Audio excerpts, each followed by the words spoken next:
2019 నుంచి 24 వరకు పదే పదే Telugu Desam party, Janasena party, Bharatiya Janata party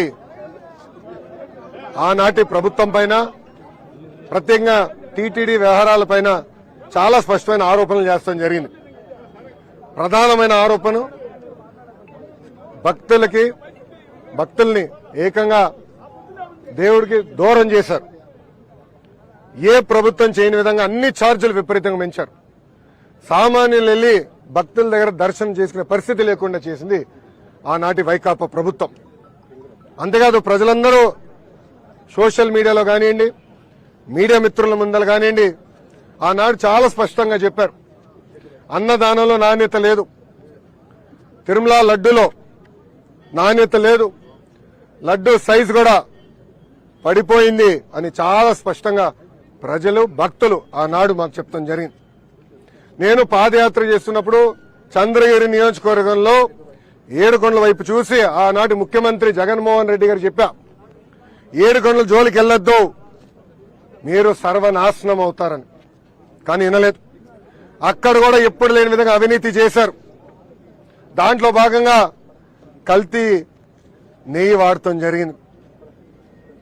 Telugu Desam party అంటే ఎన్డీఏ ప్రభుత్వం ఏర్పడిన వెంటనే కొత్త ఈఓని నియమించి ఈఓ గారికి అన్ని పవర్స్ ఇచ్చి మొత్తం ప్రక్షాళన చేయండి వ్యవస్థల్ని, గతంలో జరిగిన పొరపాట్లు జరగకూడదు, నెయ్యి టెస్ట్ చేయండి, బియ్యం టెస్ట్ చేయండి, కూరగాయలన్నీ టెస్ట్ చేయండి, నాణ్యత మనం మెయింటైన్ చేయాలని చంద్రబాబు నాయుడు గారు ఆదేశాలు జారీ చేసి పంపిస్తాం జరిగింది.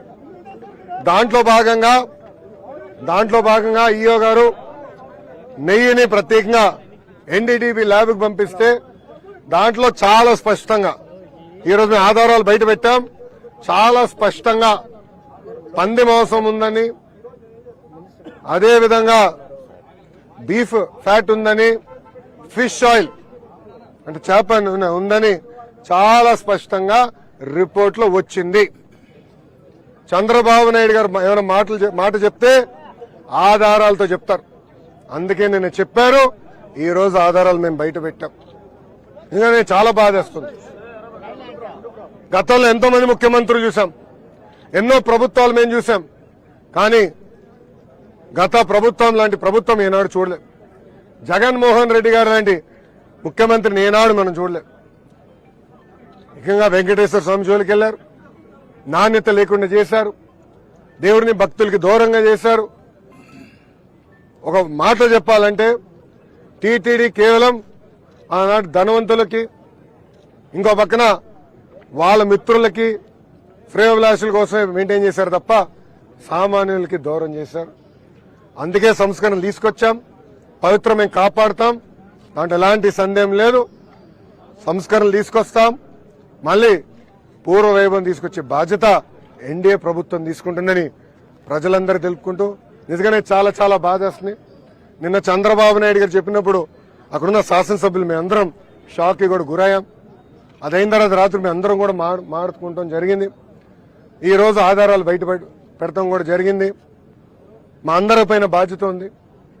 ఆ పవిత్రతను కాపాడాలి, ప్రక్షాళన చేయాలి, నాణ్యత మెయింటైన్ చేయాలి.